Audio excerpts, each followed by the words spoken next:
Hi.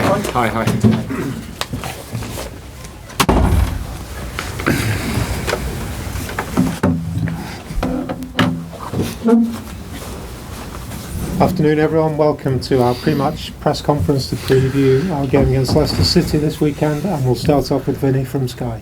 Frank, there's been a lot of positivity about the place, but is the challenge now to turn it into something a bit more tangible, because there is the opportunity before the break for the World Cup to take your place in the top half of the table, to take your place in the next round of the League Cup as well? Yeah, what is tangible? Just points. Yeah, that would be great to finish this block well going into the World Cup. But yeah, I think it's positive because I think people can see, especially in-house, our fans and people here can feel that we're working hard, working in the direction. But we also understand the reality and the pace that sometimes that goes at, you know. So I think tangible is really just keep working in the right way, and then hopefully points and things like that come afterwards. But yeah, we're working. We're happy at the moment, but there's some, 3 big games for us now till we break up. When you're looking for that consistency of results as well, what importance do you put on taking that next step in terms of getting back-to-back Premier League wins at home for the first time this season? Yeah, I mean, they're really obvious things. They're things that you work towards, and they're never given and never easy in the Premier League. You know, and a lot of clubs in and around us will understand that, because getting consistency is what separates the top boys from the rest in the league who win titles and qualify for Champions Leagues, and sometimes they're operating in different ways to what we are. So we have to just strive, as I said, to control ourselves, how we train, how we prepare, and hope that the result of that is winning back-to-back games and getting some consistency on that front. Because the fact you're facing Leicester, who are 18th but just 3 points off yourselves, kind of shows how tight it is in there as well. Yeah, it's really tight, and they're a great team. There's no doubt about it, and I think we've seen that in recent weeks. The team that they had a tough patch early in the season, but I think it shows resilience that they've turned a corner in terms of performance and result. It was never in doubt for me, because they're a team that have worked together for a few years with a very good manager. So yeah, the league is close in our area, we know that. So there's no point in looking around too much other than focusing on the game in front. Just finally for me, Frank, obviously you know Brendan as well. I mean, you talk about needing resilience as a manager. Just what resilience has Brendan shown himself, because he's taken criticism from all quarters? Yeah, with resilience of a manager that's been there, isn't he? You know, he's won titles at Celtic. He's managed the club the size of Liverpool, almost won the Premier League, and just improved players. Like all those things are in the bank for him. We all go through tough patches, and that was probably the first real tough one I guess he's had at Leicester. But what you saw was, from the outside, I don't know, I just saw someone who looked like they were confident that it would turn, because they work hard at what they do and they've got good support around them at the club. And I think that is, the sign of a good club and a good manager. And now you're seeing their performances get back to where they were. So yeah, it's going to be a really tough match for us. A couple of good memories against them last season. Obviously there was the late equaliser from Richarlison at Goodison, but I suppose the bigger one was away down there, and the scenes afterwards down at Leicester. Yeah, but it's completely different, and they were very good in both games as an opponent. They were good at Goodison in the first half particularly. It was a tough match for us, and we fought for a draw, and then we fought for a win, which was so important to us towards the end of the season. So it was a great atmosphere and great from our part, but again, it was a tough match. They're a possession team. They moved the ball really well. They've got great talented individuals in their team, so we expect another tough one. Thanks, Vinny. We'll go to Simon at Premier League production. Hi, in fact, just a word about defensively as well, because Leicester have obviously got a lot tighter at the back. You've had I think it's Everton's best start defensively for 16 years, and yet you've faced the most number of shots so far this season. What does that tell us? Probably a few things. We're affecting the quality of shots against us. If it's the most number and we've got that good a record, then of course people are taking on more difficult shots than maybe they would have done last year against us. At face value, it seems like that, but there's lots of underlying stats on those points. And I've been on the flip of it. I've been on the flip in my management career where we're defending very, very well and conceding a lot, maybe individual performances, goalkeeper, those things previously. At the minute, we've got good individuals doing their job. There's a good structure to our team, and a desire to defend our goal. And I think you just have to give credit on that point. You mentioned goalkeeper. It's a good time to mention Jordan then. His save ratio is 80% now, which is a good chunk more than all of his previous seasons. What is he doing at the moment that he's lifting that, or is it just the sheer number of shots that he's facing? I think he's just playing at a high level as he was last year. I think it's Jordan is in the top bracket of goalkeepers in the world, in my opinion. He's England's number one. And when you look at the top teams in this country who've won titles in the last 2 or 3 seasons or more, their goalkeepers are world-class goalkeepers. Edison's and Allison's and these people, they are top-class goalkeepers. So they help your team. They make saves when you rely on them. They train well. I know that from Jordan's point. He's a great professional. So it's just him doing his job really well. We seem to have talked about set pieces even before you even came here at Everton, and both yourselves and Leicester have conceded more from set pieces than any other team in the Premier League. What can you do? Is it sometimes luck? Is it, or are you going? We've conceded more than this season. Everton and Leicester have conceded more from set pieces than anybody else this season. In the league this season. Yeah, you sure about that one? I don't know. I'm going to go. You might be right. I'm not sure either. Told Leicester have conceded 26 and Everton have conceded 26. I'll double check that one. But Leicester haven't conceded 26 from set pieces. It's on target, but all right. No, I'm not trying to be clever, because I think defensively, from set pieces, we've been very sound in many ways. So we need to continue with that. We can score more from set pieces. I think there's been a trend this season of teams maybe not scoring so much from set pieces. Maybe teams are tightening up. But yeah, it's not one for this season. It's from the start of last season. Apologies. Okay, well, I came here in February, so let's leave that one. That's good preparation. Cheers. From the reporter, isn't it? No worries. Apologies, Frank.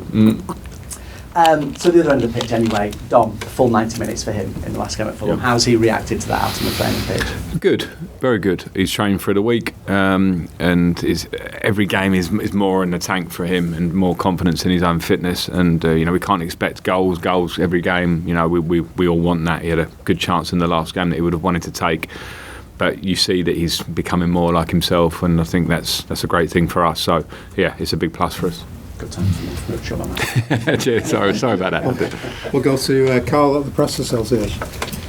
Hi Frank, we spoke about how the improvement, the defence has brought dividends, but how do you move on from there and get more goals into the team? Play like we did against Palace.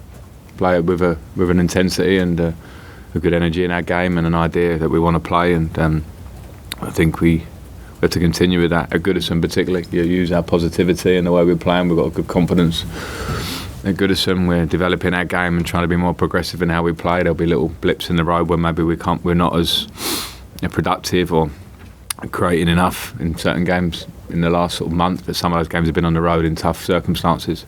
But we just have to keep believing and understand that we have to work for that. If you look across our front line, Dominic obviously, and we brought Neil in, but like in terms of what goals do we get from wingers, we need to improve that, because it's not been there, and it's normal. It's the development of a winger. These players that are plundering in 20 plus goals from wide areas, and Mo Salahs and the Raheem Sterlings, we're not doing that at 21.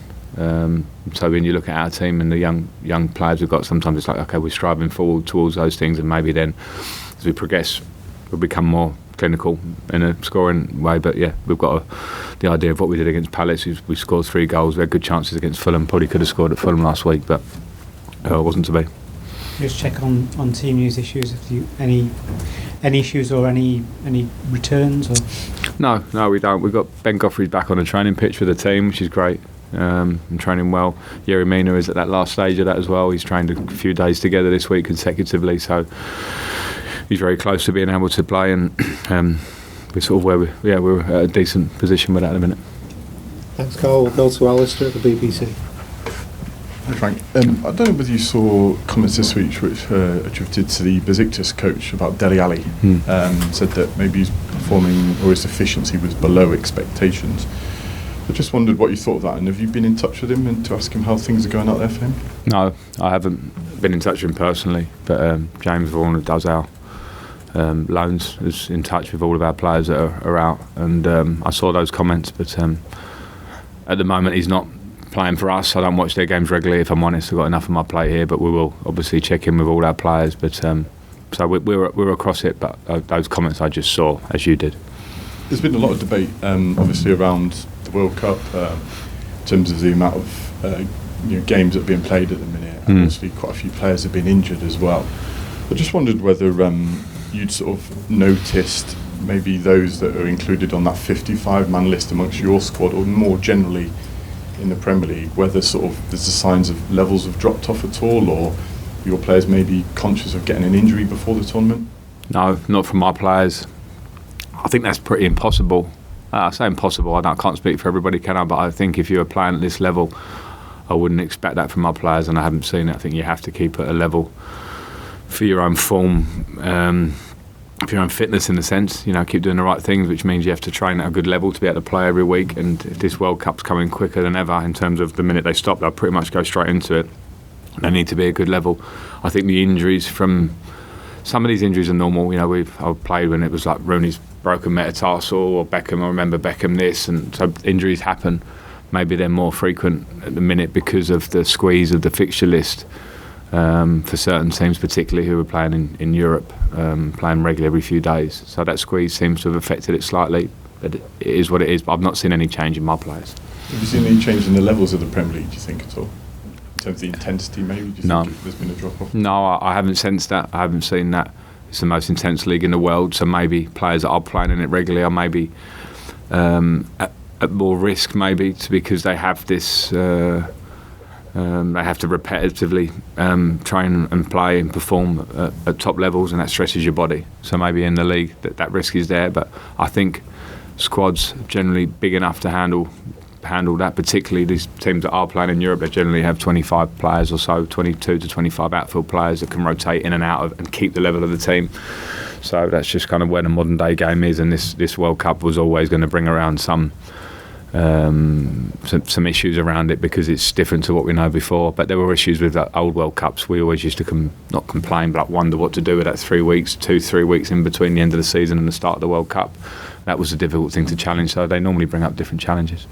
I don't suppose you're willing to declare how many of you are on that 55-man squad from the Everton? No, if it's not a public, I wouldn't declare it. That's fine. Yeah. I just also wanted to ask you a bit about sort of off the field with the World Cup as well. You may have seen that overnight FIFA issued a letter, which was basically calling on the 32 nations there to sort of almost concentrate on football, really, rather than sort of get involved too much in the controversies. There's been stuff from various teams about sort of migrant worker deaths, workers' rights, even LGBT issues as well. I just wondered what you thought of that, whether that was right for FIFA to say that sort of thing, or whether teams and players should speak up if they felt the need. I think it's the prerogative of either individuals or countries or teams if they feel strongly enough about something that they can speak up. I think that's fine. I think that's right, and I think it's sort of expected, but I also respect the privacy of people who don't want to and want to go and play football or not. I don't think that makes you a bad person. I think you have a right to speak up or not if you're in the public eye. The World Cup being in Qatar, I think, was always going to bring up these issues, and maybe bringing them up is a good thing generally going forward. That's my opinion on it as Everton manager. Yeah, I think actually Jordan Henderson said something yesterday, or maybe even today, about it's not fair on players necessarily because they weren't the ones that chose for the World Cup to go to Qatar. That was FIFA. So do you feel like the questions should be directed at FIFA rather than the players? Absolutely, and it seems like they've directed the question back, doesn't it? So I think it should be, and I don't think it should be on players if they're comfortable to speak and they feel strongly about something and they're saying something that I think is they feel in the right vein, the right cause, and I think fair play. But also, as I say, like I have to sit here and get asked that sometimes. I don't want to give you my personal answer. It's not a bad thing. It's just the fact that I have some beliefs I think should be. You have that right to not and to get on with your job. The fact that the World Cup's in Qatar is what it is. I don't think it makes someone a bad person to go and represent their country there and stay quiet, or to represent their country there and speak about certain things that they believe strongly in. All right, thanks. Thank you. Thanks, Alistair. We'll go to James Mountford at Radio Merseyside, please. Hi Frank, just on the World Cup in terms of internally, how are you keeping the players who aren't going to Qatar in tip-top condition back here? Because unlike it's a summer World Cup, it obviously comes in the middle of a season. Sure. We're going to Australia for 2 games, so that's a good thing. It's great for us as a club to go out there and see our fans and play competitive games. Some players need them. Some players have not been playing so much. Players returning from injury. So that's a week. Then the players have a little bit of time off, which again I think this season is good for those ones who are due it. And then we'll train back into the season with a couple of friendlies, probably behind closed doors to keep the lads with some match practice, and then it all starts again at the end of December. just ahead of the Palace game. Is Nathan Patterson ready to start now? Sorry, the Leicester game. The Leicester game, yeah. Sorry, yeah. He is ready to start. He came on last week, and it's more just my decision now of how ready to start he is. And looking at your bench you named for the Fulham match, are you now able to name the strongest 20-man squad you've been able to do so since you've been at the club? Yeah, since I've been at the club, yeah. Yeah, we've got a pretty clean bill of health on fitness-wise now. We've got some competition in areas of the pitch that wasn't there last season. So yeah, I am, and that's now for me to sort of manage the squad, manage in-game, manage players that want to play more minutes, because a good problem can sometimes give you other issues because players want to play. But we can't complain about feeling in a stronger position. So it's up to us to sort of take that forward. Just finally for me, some more exciting pictures this week from the developments at Bramley Moor Dock. How excited are you when you see things actually coming together in a really exciting way? Yeah, I'm really excited about it. It's a huge thing for the football club to move in a forward direction to an amazing stadium that really important and special people at this club have made happen with a lot of work, and that's ongoing, obviously. And it's an exciting factor to myself, to the players, hopefully the fans, because as much as Goodison has been an incredible place in the history of this great club, and let's try and transfer that across to this new stadium that is sort of rising every day as we speak, which is great. Thanks. James. Well, Hi Frank, just touched on the injury situation. It does feel like you have been like the walking wounded at times during the club. So you said you wanted to make the squads more robust over the summer, and sort of what change have you made since them arrivals in the medical departments to improve availability? Yeah, I mean we've made a couple of changes in the medical department, brought in some talented people, brought in people in the sports science area as well, and it's important to say at that point that it's not their responsibility as departments. They're always contributing factors to injuries. Some were long-term injuries when I came in. So I think it's a constant challenge for all teams. You look around and another team that could be having what's seen as a crisis. Liverpool recently have seen a list of players that can't play. So we all have it maybe certain times. You just have to do the best you can and cover as many bases. So some of that is also recruitment of players that you feel are robust and have a history of playing multiple games, because that normally means they put something together right in how they maintain themselves. So mixture of player, mixture of trying to improve certain departments and communicating and trying to get the players at the optimum level but keeping them fit. With Yerry Mina, who's close to coming back, he's obviously has a lot of injury problems. How do you make him more available? And given his injury records, is it difficult for you to really plan, not in your first team, but really plan to have him in your sort of core group of players, just because no one disputes his quality, but his injury records it speaks for itself, really? Sure. Some individuals have different factors involved, and obviously Yerry's history, since I've been able to deal with that, many times he's come off when he's played and missed periods of time. So we try and work with him. You try and make sure that you have a good relationship with the player. They also have to invest into it, and sometimes you have to sort of control their rehab and their training, and sometimes players get frustrated with that because they want to crack straight on out on the pitch to play, and we have to make sure that we know what we're doing, and sometimes hold back to try and maintain fitness. So those are challenging moments at times because everyone wants to get back and play, but we have to try and do the best we can with that one. Thanks, Will.